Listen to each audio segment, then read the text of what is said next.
I am Leslie Mota. I am on the ground.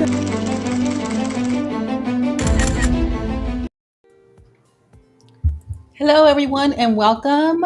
This is Unscripted, and today we are talking markets, crashes, and conspiracies.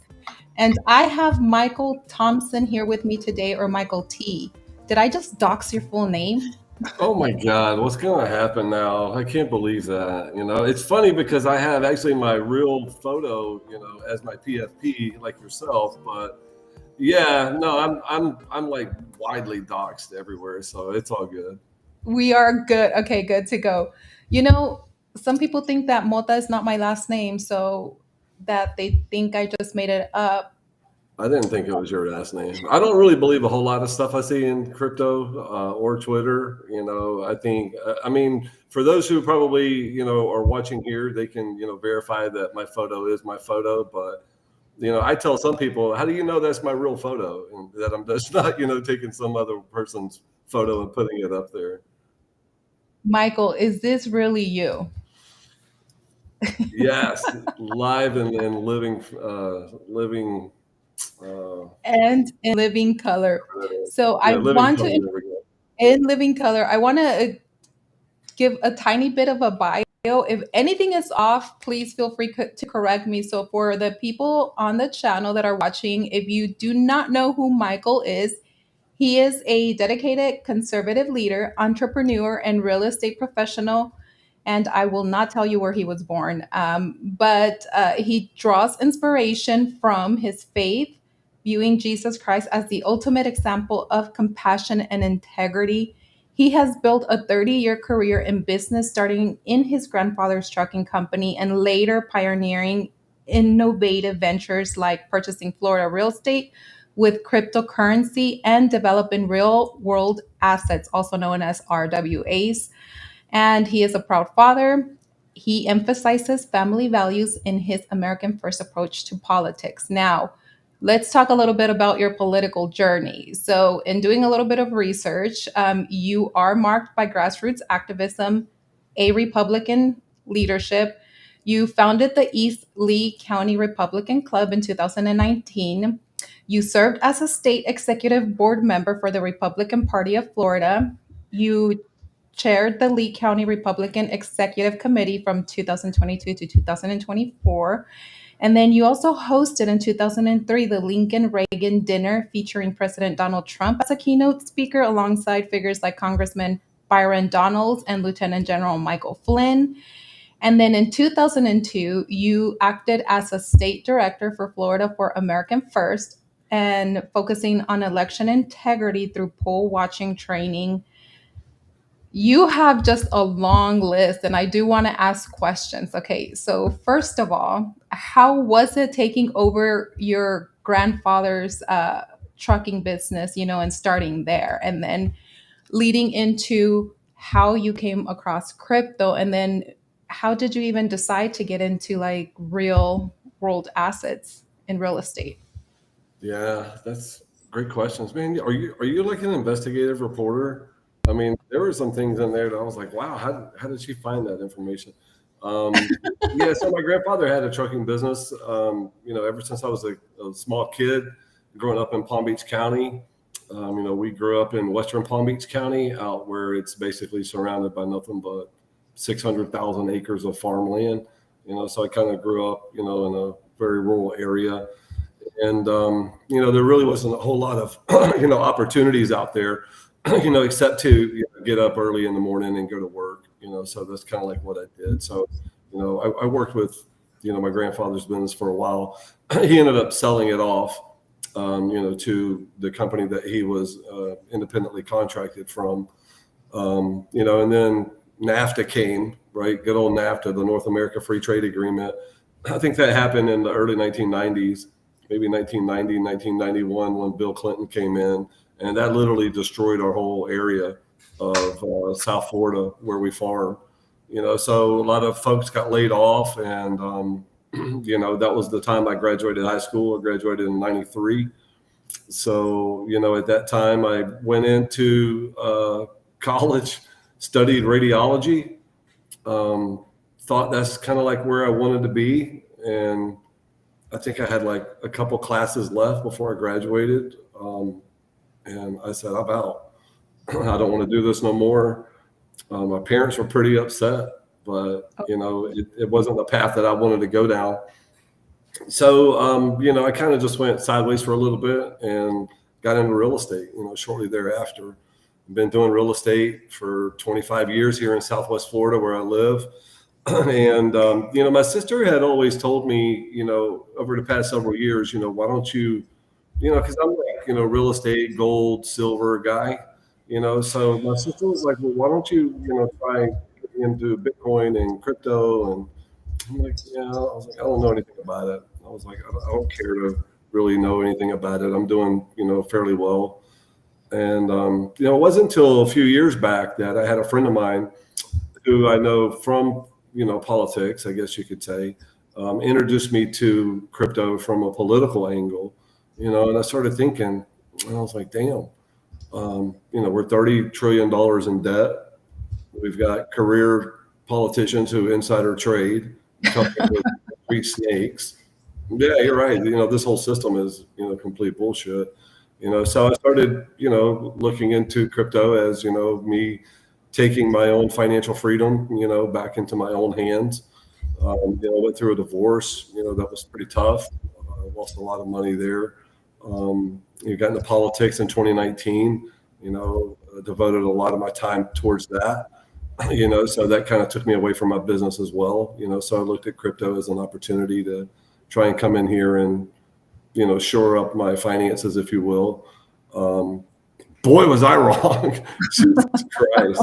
So I got into crypto not really knowing what it was, thinking that I was actually coming in here and investing, and I got into meme coins. So, Oh my goodness.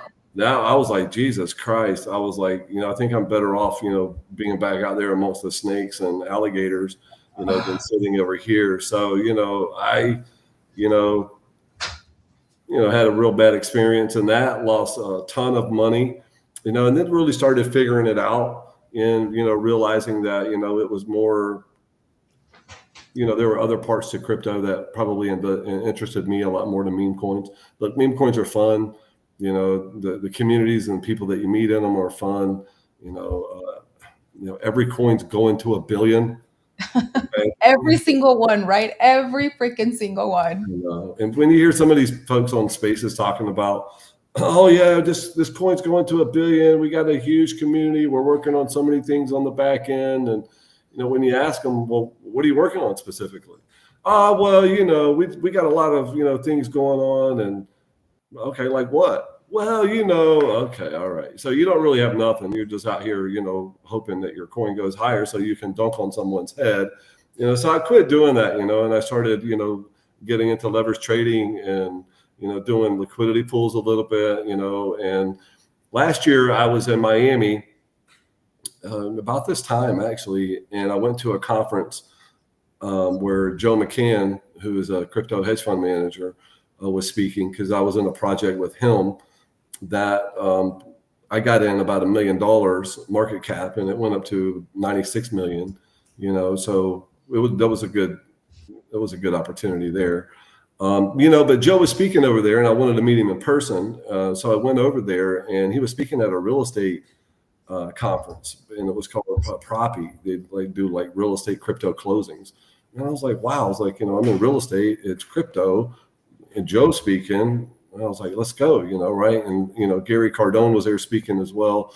So when I got over there, I sat down, I had lunch with Joe and Gary, and we were sitting around talking, and I heard him speak, and then I just started to learn a little bit more about what that group probably was doing, in real estate. So I became one of their ambassadors, their crypto real estate ambassadors, where just recently here in July, I reached out to my local realtor association here where I live, and I put together a training session so we could start training realtors, in real life on, how to work with, buyers and sellers that, are going to be transacting deals using crypto, so that kind of brought like the real world aspect into, crypto, which is, I think, what really is going to, further, the whole industry.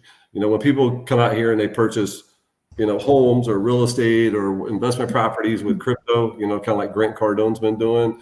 When you can go and purchase a car, a vehicle, whatever, using crypto, and you can walk into Steak and Shake, and use crypto to purchase your steak burger, or go to McDonald's and use the Trump coin.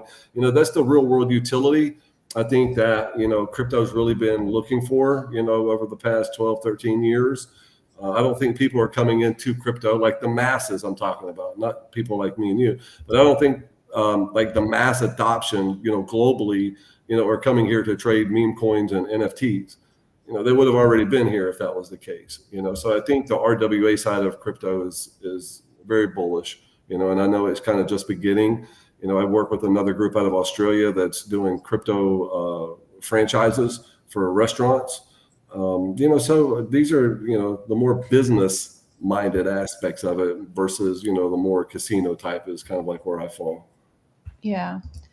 I learned about real estate and crypto about 2 to 3 years ago, but it seems it kind of fell off, didn't stick. There was some projects that it say were building some really cool stuff, especially with refinances, but I'm not sure what happened to them. And then recently, I think within the last few months, so like late last year, early this year, I started hearing more and more RWAs. It's like there's a heavy emphasis on it, and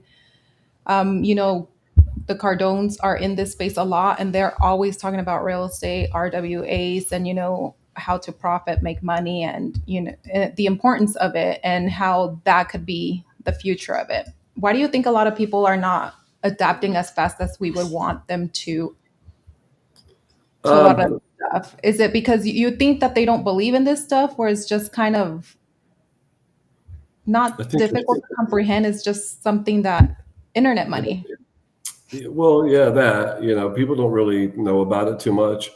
Um, I don't think people really have a lot of liquidity as most, other people might, so they're kind of unwilling to, get out here and invest in the stock market. They're going to be probably a little apprehensive to invest in the crypto, something that they just don't know about, but once, you get momentum going, like I said, nobody's coming here to trade meme coins and NFTs. The mass population, once they start having it in their face daily, you know, that's when they're going to say, okay, you know what, it's not a scam. President Trump has been, advocating it now, since all the way back during his campaign, which is very bullish. So more and more people have actually learned about it, over the past year. I think the RWA side of everything, is just really getting started. And I think it'll happen. I just don't think that there's a lot of people out here really trying to educate people, about it. But I think all that's kind of like happening now. So I think here in the future, within the next couple of years, I think crypto is going to be a lot more, socially accepted, than what it is right now. And if we can get out here and start, working with groups who are like, realtors, those guys, show me a bigger group of people that get together, to have little parties and stuff to pat each other on the back.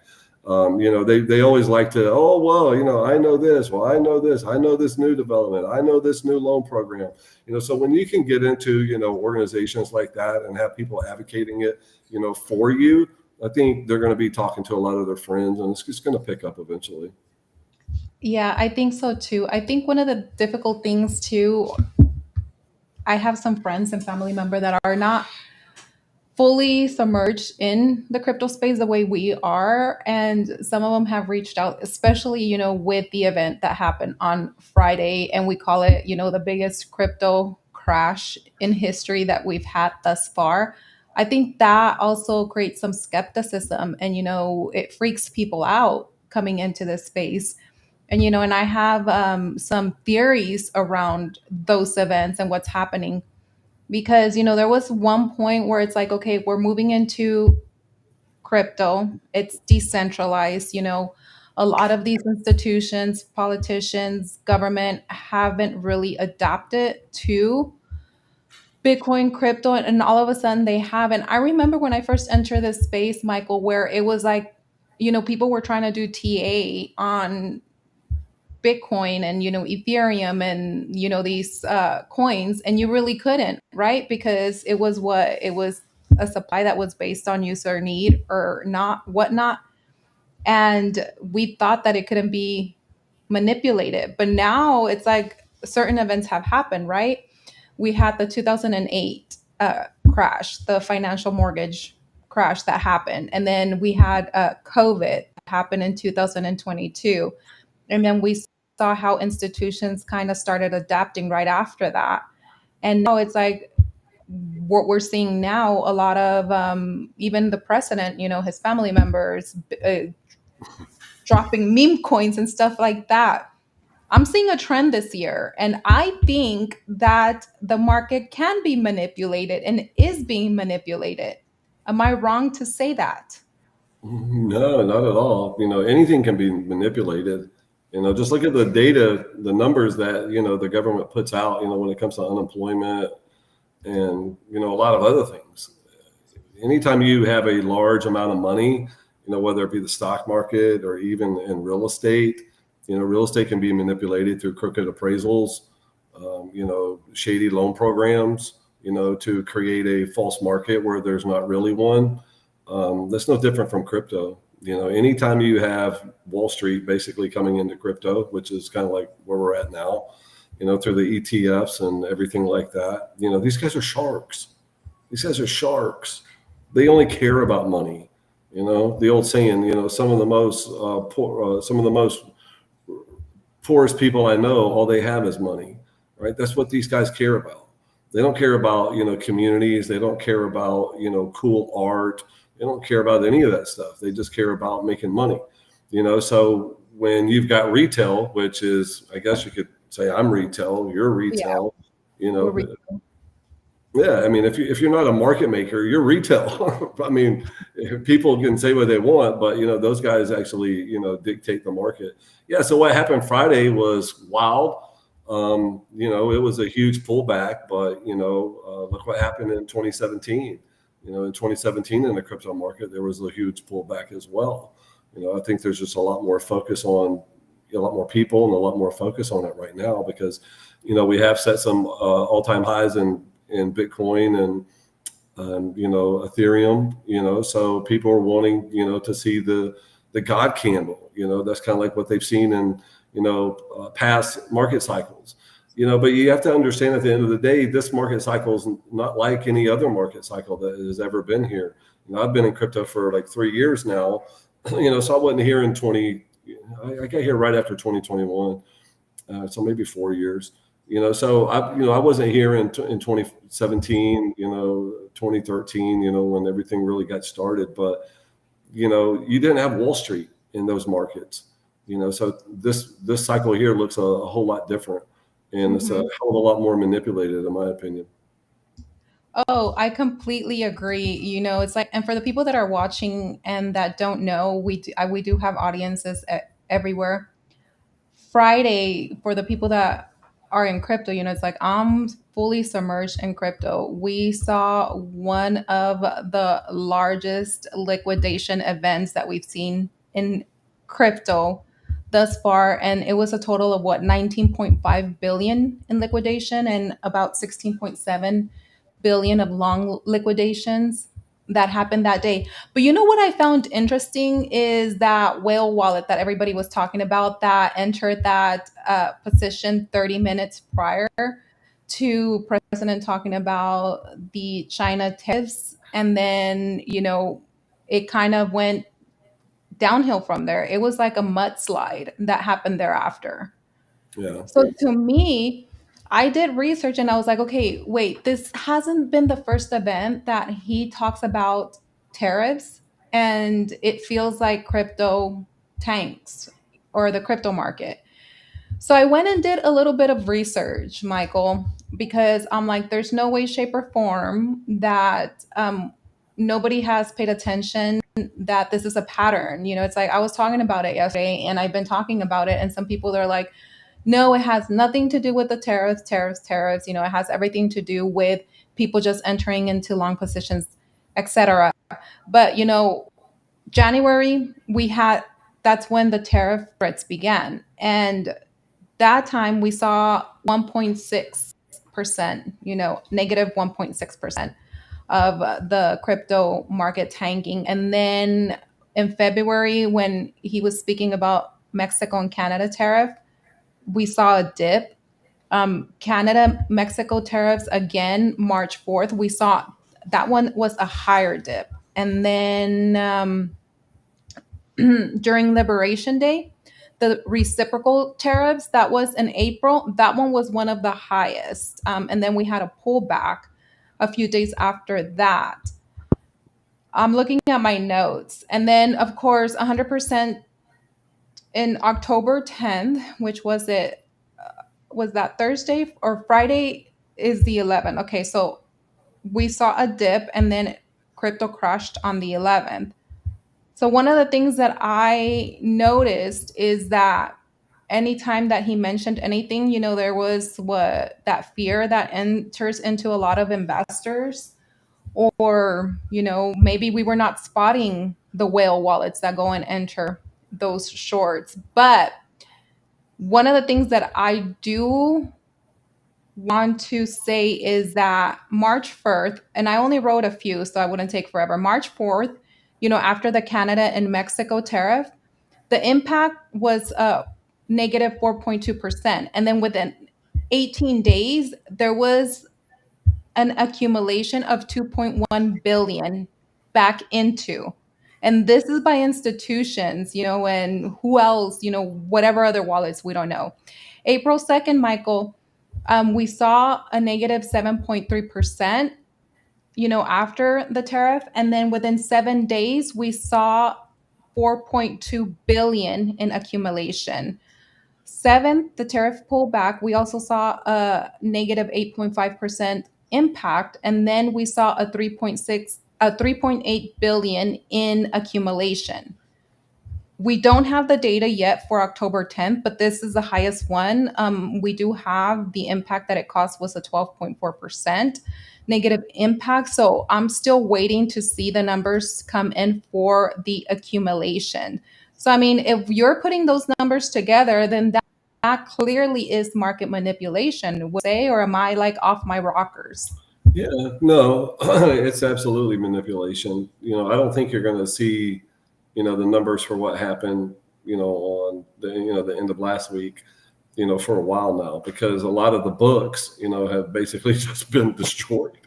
I mean, there's nothing left to get, liquidity wise. They have to build it back up, So, I mean, looking at Bitcoin right now, you know, I don't know, maybe the past 12 hours, some odd, whatever it is, it's kind of bounced back and forth, but, it's still on a downtrend, ever since, it's come back up, from the huge dip that we just had.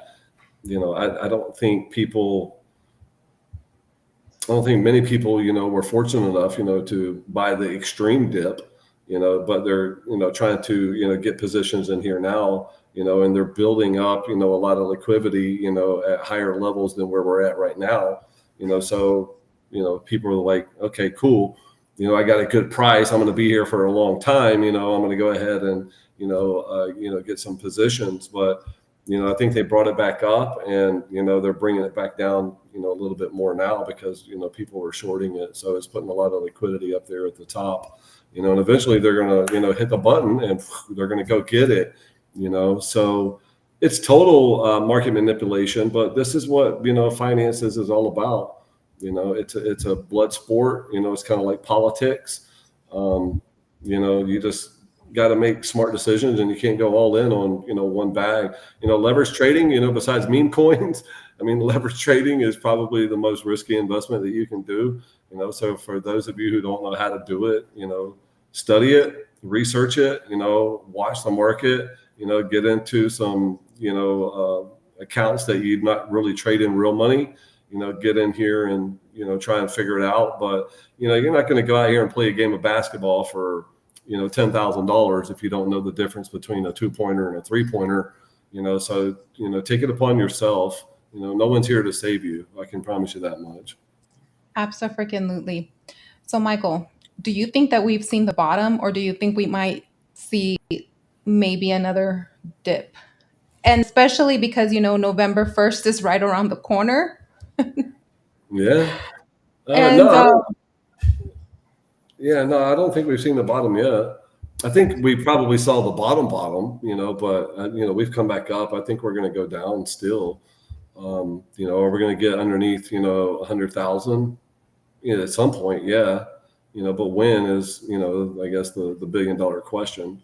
That's going to really depend on a lot of these, market makers and things like that. But, are we going to see a new all-time high in Bitcoin? Hopefully. I mean, the highs that we've seen in Bitcoin, have been, by a few $1,000s. We haven't really seen a big God candle this cycle. I don't think. I So haven't seen where, one. so where were we when we had the crash? We were around what, 122, 123? And then we went all the way to what, 104, 105? Yeah, so we went all the way down. Yeah, hold on a second. It's a big.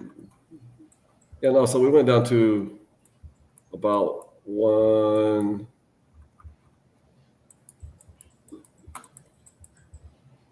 Yeah, 102. Yeah, Oh, about 102.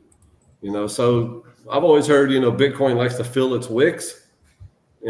So we were, up to 100 and 15,000 just the other day, 115,000, and we, did 113. Now we're at 111. Now we're, pushing 110, 109. So we're going to go back down. I know a lot of people in my inner circle think so, that we'll probably go back down to maybe around 107, 106, in that ballpark. If it goes any lower than that, I think, it's in real trouble, to fall underneath 100K, and once that happens, I mean, it's over at that point, for any type of, alt season or, anything like that.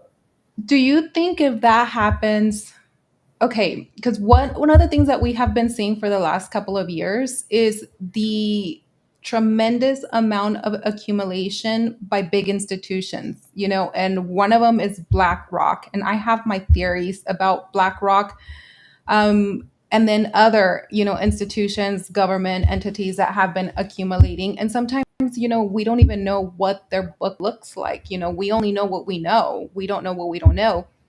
So do you think if that was the case that they would tank the market or the crypto Bitcoin that way, was to probably introduce a new financial system that they really truly have control over, like CBDCs or something similar, Yeah, to no, really I don't that think so. control? Or Yeah, is that like off my rockers again? no, it's not off your rockers. I mean, look at Ripple. Ripple, wants to, have their own bank set up with it, and I think that's pretty tough. I know you talk to XRP people, and it's just like Jesus Christ. I mean, they're kind of like Bitcoiners. Yeah. They will never sell. It doesn't matter. They're just like buy more XRP, buy more XRP. Maybe they have a crystal ball. But yeah, I don't think, that we're going to be going to the, CBDC route. Trump's kind of already said that we're not going to do that. When I was chairman of the Republican Party, down here, we passed resolutions and encouraged Governor DeSantis to, ban them and not allow them here in Florida. But yeah, at the end of the day, when you've got these big market guys in here, and it kind of defeats the purpose of what crypto is really all about, Yeah. right? Peer to peer.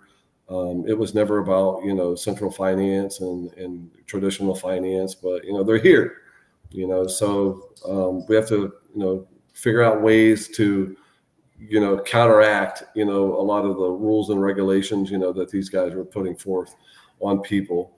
But when you've got, people like Michael Saylor, BlackRock, these are some of the top 5 holders in Bitcoin. It's kind of tough. Saylor's group, MicroStrategies, they haven't seen an all-time high since last year. What are they doing over there? They're just accumulating Bitcoin like crazy left and right. Yeah. But what's his stock doing? His stock's not really doing much. So I don't know. The financial markets are, heavily manipulated. They have been for a really long time. That's kind of like why I'm, really bullish, on RWA projects, because you basically take control of those. You're still in the crypto space, but, at the end of the day, your business is, what people are truly, buying in. So if you go out here and you have a very successful company, that's tokenized and has a crypto utility, right? All these meme coins are meme coins, and we have a utility. Well, you have a business that has a utility, and the utility is crypto. It's kind of like the opposite of what meme coins are. So if you're successful in real life and you're able to capitalize that and get tokenized off of a successful business, I think you're gonna have a lot better chance than to come out here and really like play the market, because in reality your real life business is the market. But for those who are coming in here looking to trade, yeah, it's tough. Good luck. Trading's tough at any level, whether it's crypto or traditional finance. Michael, I want to get a little bit into a conspiracy theory with you in regards to this great engineer collapse for power consolidation. What is it? Say it you know, again. uh, I was like, I wanted to get into this conspiracy theory, for this great engineered collapse for power consolidation. And what I mean, engineer collapse, it goes all the way back to 2008, right? So, in theory, it's like debt equals control, crisis opportunity, and what best way is to reset the narrative and the financial narrative of it all, right? So 2008, I'm assuming, was the trial run for the global financial reset. The goal to move toward a more centralized digital currency, programmable money, and unified financial systems. And that's kind of what we saw when Bitcoin was introduced in 2009. At that point, some people had a lot of skepticism. And I think, this was basically the Trojan horse that was introduced to the population to see how we adapted to a more digital currency and then eventually roll out what they roll out. So, in essence, what I'm trying to say is that 2008 wasn't necessarily a failure, but it was a reset to what's transpiring now. Now it's a here we are, 2005, and we're seeing a new control mechanism. 2005, we are trillions and trillions in government debt. And you don't think that maybe they are doing what they are doing to enter into a new type of financial system, or to really dig their claws in their hands?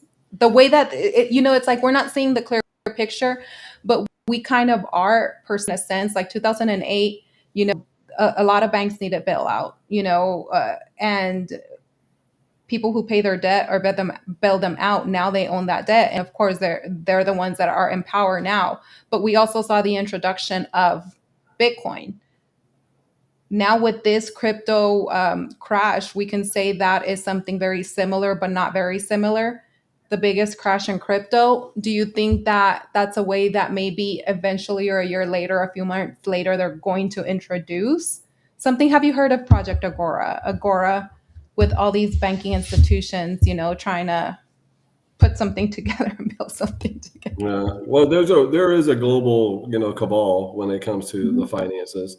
There's no doubt about that. 2008, I was, doing, really hot and heavy in real estate, Yeah. and I'm down here in South Florida, so we people could come down here to South Florida and build a single family home with Yeah. $2,500 out of pocket. $2,500, and you can build. We'll build you a home. And if you had $10,000, well, hell, we'll build you four. So that was the crazy loan programs that were available, and that's what caused our big crash. But why was that money so free? You can't go and build a home for $2,500 now out of pocket. It's just impossible. Right now, did they give all that money out for free, to set up the crash that we had in 2008? Probably. There's no doubt about it. We were kind of like one of the first ones into it. It had so many homes being built. And then in 2006 maybe is when we started feeling the crunch down here in South Florida. With the inventory starting to pile up a little bit as builders continue to finish houses. In 2007 it was full fledged. Holy shit. We've got 50,000 vacant houses sitting on the market. Houses that in today's market, sell for $350,000. Back then we're going for 80,000 bucks. It's crazy. So yeah, absolutely. I think that's possible, because they're trying to flush everything out. Especially with Trump coming in here and promoting crypto. When Trump was on his campaign tour, when he was at Mar-a-Lago and he looked at the guy in the back, he goes, yeah, you in the back with the goggles, and he asked him that crypto question. He was like, what are you going to do about crypto? And he's like, we're going to, make crypto great again. We're going to, make America the capital of crypto and all this other good stuff. We're going to start a Bitcoin strategic reserve. Man, that's when all these other countries just started front running Bitcoin at that time, because they knew he was going to win the election. They knew the Democrats couldn't steal another one.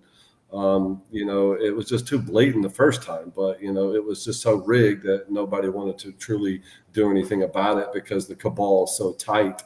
So they wanted Trump out. And what they did is basically piss him off, and he came back even stronger. But like, obviously El Salvador, China and Russia, have been doing it as well. But I mean, even the Kingdom of Bhutan has been like aping into Bitcoin. Like, show me on a map where the hell the Kingdom of Bhutan is. I've Right? never heard. This is the first I've heard of the kingdom of, what is it, Bhutan? Yeah, it's like Bhoutan or something.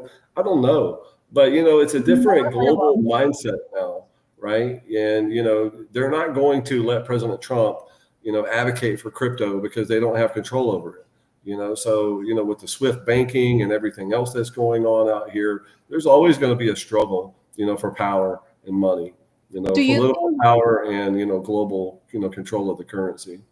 Oh, absolutely. I was reading when I was going down my rabbit hole and doing research, how everything correlates and comes together. Do you think that Ripple is probably trying to come in and replace Swift? Absolutely. Look, anytime they want to get with the Federal Reserve, it throws up big time red flags for me.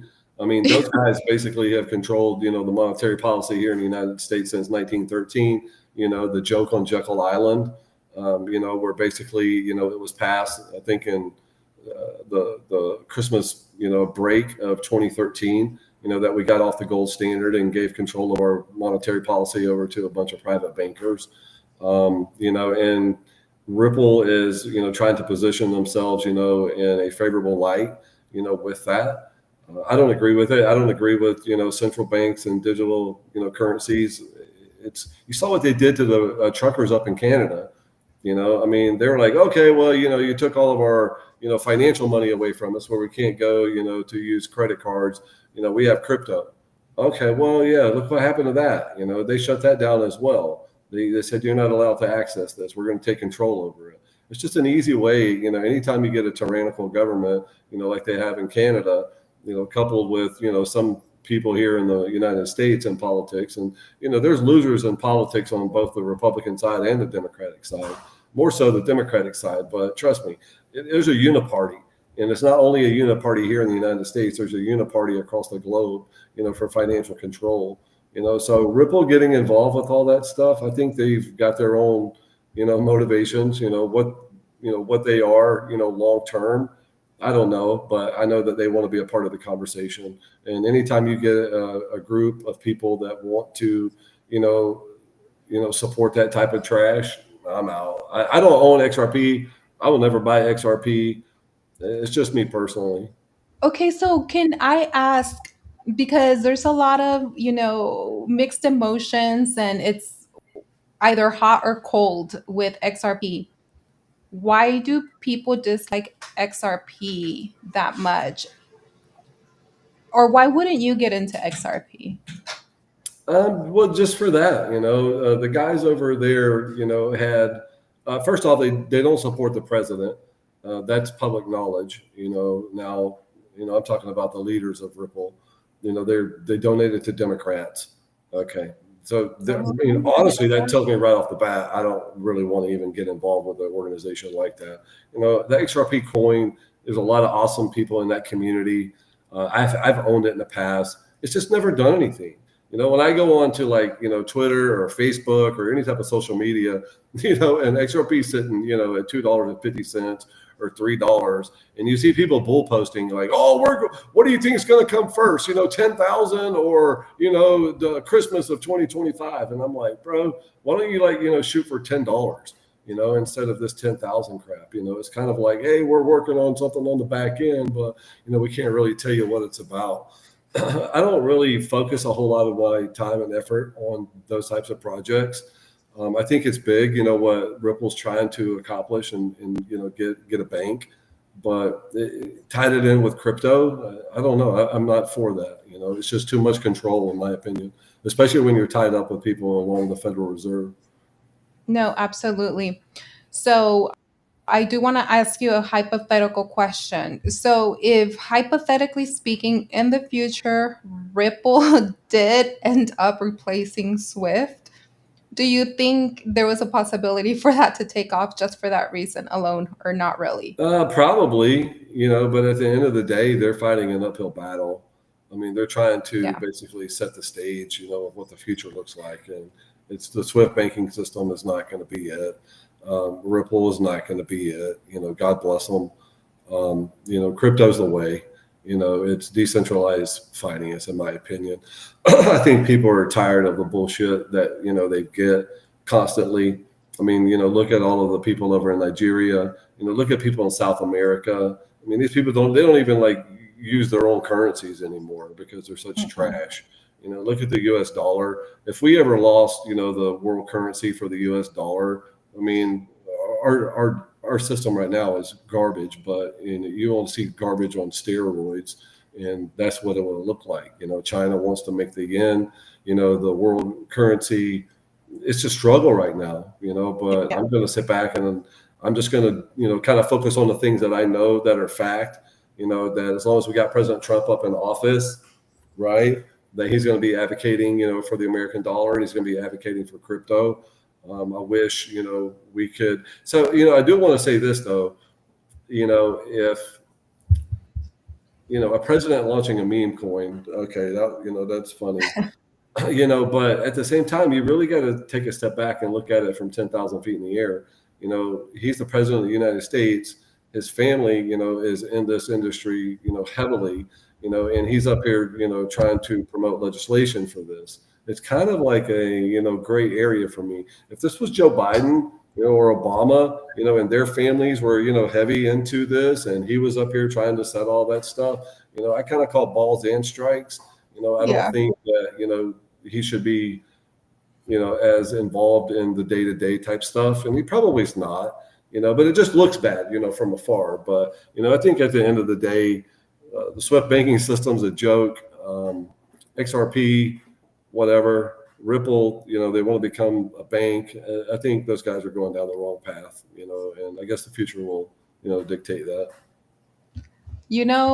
What best way to get gifts and raise capital than launching a meme coin and getting gifts and capital from other world leaders, other countries, and you don't even have to put it on the American books, right? Because where did they come from and who put them in there? Yeah, you're 100% right. So, I'm a declared candidate, for the Florida House of Representatives. And, people have approached me in crypto, Michael, why don't you just launch your own meme coin, for your own campaign? And I'm like, Yeah. well, I don't know. I don't know if it's legal to do that because it would have people purchasing my coin that, don't live here in the United States, and you can't donate to a candidate, a declared candidate, who lives outside of the country. Okay. Now, someone who lives outside of the country, they can, start, they could create a company here in America or purchase a company here in America, and that company can, donate. But it's such a, I don't know, it's just not really defined. But yeah, it provides an opportunity, that most, candidates don't have, because it's a little bit Crypto more has structured. no borders. I mean, but President Trump never said that he was using it for his campaign, correct? Yeah, no. Well, so there were some coins, that were out here, touting, hey, we just donated to President Trump's campaign, through that. Now I don't know if he actually used that money or not, or if it ever got returned or what happened to it. But then there was other coins that said, we donated to his personal wallet, or we set up a wallet for him and gave it to him and stuff like that. But yeah, it's a little unknown. I think Washington kind of needs to figure that out a little bit. I held an X space earlier this year. I think it was earlier this year with U.S. Senator Cynthia Lummis, Mhm. our awesome senator who's been advocating, for crypto and Bitcoin for a long time now. I reached out to my senator here in Florida, Senator Rick Scott, and I said, "Hey, Senator, it's like, would you, introduce me to Senator Lummis?" And he's like, "Yeah, sure, no problem." He's like, "Send me a text message and, just, write it as if you're directly talking to her, and I'll just copy and then forward it to her." Well, 20 minutes later, she picked up the phone and called me, and I was like, "Hey," I was like, "I want to talk with you about crypto legislation and, a bunch of things that's going on, and, I want to have you on an X space." And she's like, "What the hell is an X space?" And I was like, "Well, it's kind of like a really cool, place that, people would get together on X and they're able to talk, and, it's kind of like a big chat room, I guess." And Yeah. she was like, "Yeah, sure, no problem." So we had her on and we talked RWA projects and we talked legislation and things like that. But I think I think Congress is going to have to get up there and figure all that type of stuff out, when it comes to like candidates and campaigns and Bitcoin. So I mean, people can go to my website right now and donate to my campaign using crypto. It's Bitcoin. I think it's Bitcoin. There's another website I have. I think you can do Bitcoin or Ethereum. So it's possible. I read earlier today. There's a young gentleman in the Republican Party over in Fort Lauderdale who's challenging Debbie Wasserman Schultz. She's a Democrat congresswoman up in Washington out of Fort Lauderdale. They call her Debbie Blabbermouth because she talks so much. He's raised over $1 million in crypto for his Oh, campaign. wow. Yeah, but So there's so where does much. that money source from? Is it sourced from favorable people outside of the country, or is he getting money and donations from people within the country? Yeah, I'm trying to bring education to the border and talk about like crypto and unlocking financial freedom through crypto and stuff like that. But it's a lot. It's a lot of work. I'm putting some courses together right now, curriculum. I'm halfway through, halfway done. But it's a lot, to educate people and understanding the basics, the ins and outs, especially when they're entering here and you get lured in by the memes, the tokens, and that crazy stuff. Do you still hold any of those meme Uh, coins, or you just do leverage trading and yeah, so I don't really get into the meme coin stuff. If a friend asks me to, yeah, I'll spend a few $100 and support what they're doing. But I like going into some of the shill spaces every once in a while, just to kind of stay up to date, on the bullshit, propaganda that people put out there, so I know what to look for. I get it. God bless them, but if yeah. I'm going to gamble like that in the casino, I've just been dunked on so many times. It's not fun anymore. I would much rather take, that $100 or $200 or whatever, and just go down and buy scratch off tickets. Do you You kind of feel like the big ones that take off, you have to have like those connections or like that insider info to really buy early before they take off? Because a lot of them, I don't spend a lot of time. Well, I do spend time, but I don't at the same token in this space. So sometimes by the time that I see some already taking off in the double digits in the millions, I'm like, okay, where the hell was I? Because I didn't see this. And then I see a lot of my friends or people that I don't want to say like friends, but a lot of people that I know that have gotten in there under a million market cap and now it's at 20, 30, 40, 50. And I'm like, was I under a freaking rock? Like, Mhm. what the hell happened? And that can happen within 24, 48 hours. So, Yeah, easy. Yeah, you're right. It can. So, yes, you do need to be, connected to people who, meme coin daily and in the trenches. I think okay, it's huge because that's where, the alpha is. The question is how do you decipher from, what's really going to roll versus, hey, we're working on something on the back end, okay. I've missed out on, several opportunities, but, that one token I mentioned, it was called FOMO 3D, and that was with Stack Overflow. And, I saw Boston Rob, shilling it like around that 100K. And I had bought a little and sold it when it got up to about 200, it's like 250. I was like, cool, made a little money here. And, the next thing I know, a few days later, this thing was like $1 million. And I was like, damn, so I started paying a lot more attention to it. Yeah. So that's when I really started like learning about what they were actually doing.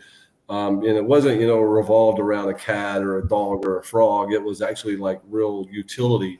So I aped into it, and I put in like 10 grand, $12,000, at a million market cap, and it went up very well. And, I lost some, money back on the retrace on it, but yeah, you got to be connected. You can't just come out here and you just throw money at stuff. I mean, I guess you could go to like Pump Fund, or some of these other places and, put a little bit here and there on all of it, kind of like, going and playing, roulette at the casino. It's wild because when news drops in whatever the meta is for that, I say for the last next few minutes, hour, whatever, it's like you don't even know which one to go into because they launch 5 to 10, for whatever that meta is going to be, and you're like, okay, which one? And then sometimes I get into the wrong ones, and then I have a hunch about one and I don't get in, and that one takes off. I'm like, you know what, I can't with Yeah. this crazy stuff in Yeah, this you space. got to do it, as your day job, really. I mean, you have to be in the trenches. You have to know what the real, token is because there's so many knockoffs. There's over 30, at one point, there was over 30,000 tokens launched every day. I mean, how can you, really sit back and have a chance, make a good profit when there's that many coins that's being launched every day if you're not in the trenches, and having conversations and seeing which people have the teams already in place or the financial backing behind it, to come and do that. But then again, at that point as well, it's the insider cabal. Exactly. I think that I don't know. Right now, what I'm doing is the ones that I stay in long term and invest or go in are like the community driven ones. The people that I see here day in, day out, they're always commenting, they're always posting, and that are trying to build something, are building, education and things like that. Those are the ones that I've been going into a lot recently. And yeah, they stay, stagnant, but the community is still hustling. The founders are still hustling for them. The other ones, it's like, I call it like a little casino, a machine that you go to Vegas, and it's like you put a coin in there and you either get something back or you don't. But it's like it's money that you have to be willing to lose. Otherwise, Yeah. I've been Yeah, rubbed it's a so many gambling. times, Michael, to zero every single time. Yeah. When I first got started, I round tripped almost all my projects like an idiot, not taking profit. I Yeah. learned, and most people have to learn the hard way, because people aren't really here looking out for your best interests. So once you get dunked on enough, you start saying, okay, well, I'm learning, and it's unfortunate that it costs people real money. I mean, it's literally, cost me a ton of money, but at the end of the day, I'm like, what, again, I would much rather just take a couple $100 and go down to the convenient gas station and, purchase some scratch off lotto tickets or, whatever. At least I know I have a chance there and I'm not going to get dunked on. Better I chance of winning the lotto. Yeah, I mean, that's pretty much what it is. I mean, if you sit back and think about it, all these people want to come in here and put $100, in at 10K market cap and sit back and pray to God that this thing goes up to millions. And, next thing you know, they're out, renting Ferraris, posting it on Twitter, telling everybody that they just bought it, when in reality they didn't. It's so fake. You got to understand, are you here for the long term or are you here for the short term? And I think a lot more people that are going to be here for the long term, are going to be a lot more successful than the people here, playing craps and roulette and stuff. Oh, absolutely. So, Michael, what is next for you? Are you going to be running next year? Yeah, so I'm currently a declared candidate for House District 77 here, representing the fine folks of Southwest Florida.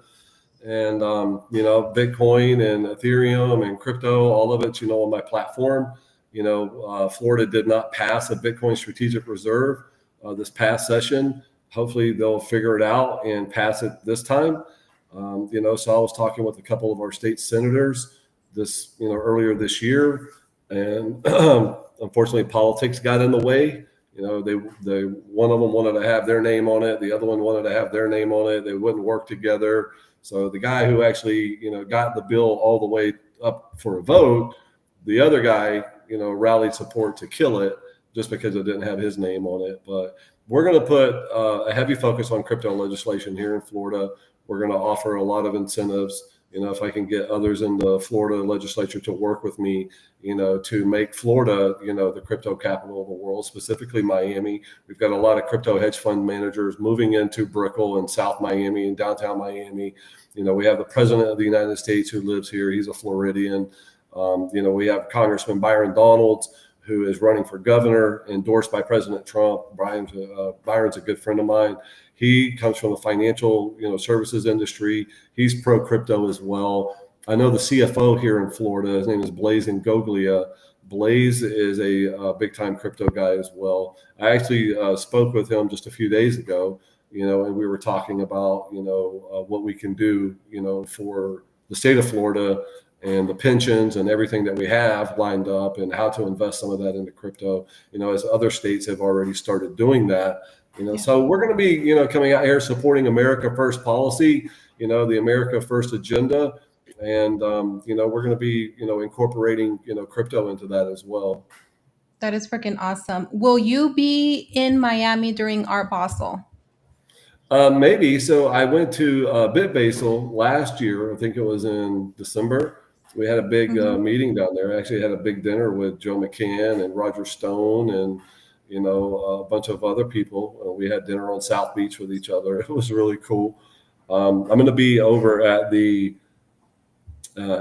crypto at the blockchain futurist conference that they're having at the Hard Rock Casino in Fort Lauderdale, the Guitar Yeah. Hotel. That's November 5th and 6th. I think Ethereum Women, at Ethereum Women, I think they're part of that as well. So they've got all kind of conferences down there.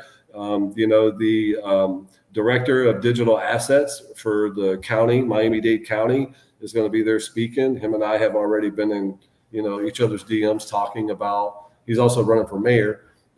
Talking about how we can further, digital assets, here in Florida with a focus on, what's going on over in Miami area. In Miami on the campus of Miami-Dade Community College. Well, so it's no longer called Miami-Dade Community College. I think it's just called Miami-Dade College. They have a Bitcoin bull, right, from the Bitcoin conference that they had here several years ago. In Wall Street, we have the Wall Street bull. We have That's a awesome Bitcoin bull. Google it if you've never seen photos of it. It's awesome. But we have the Bitcoin bull right in downtown Miami. So we're going to keep the vibe going. We're going to try to do everything that we can to promote crypto. From a legislative standpoint, but also from an RWA standpoint. And who knows, I might be opening a restaurant in 2026 over in Miami that's got a crypto focus to it, which is going to be pretty cool. That would be freaking awesome. Michael, we are at top of the hour. I want to thank you so much for coming on to this unscripted episode with me and talking markets, crypto crashes, conspiracies, all of the above political. Since you are already on the rush or on the run to make Florida the crypto capital of the world, I guess I better start hustling here in Arizona, right? Well, never surrender. That's what I Never say. Never surrender. surrender. Make them kill you. Just get out here and do everything that you can do. Yes, awesome. Well, I would love to have you back sometime in the future and then chat a little bit more. If not, I will probably see you in Miami the first week of December. I will be there and then I will be inviting you to some of the events that I'll be down there hosting. That's awesome. I'm looking forward to it. Thank you for having me. It was such a pleasure. And bye, everybody. And please go and follow Michael on X. He is Michael number 4 FL. And then if you are in Florida, reach out to Michael and see how you can help with his initiative and his campaign and all of the above. And if you don't, you're going to go to zero and you're going to rug. All Bye, Michael. Thank you I'll so see much. everyone later. See you guys.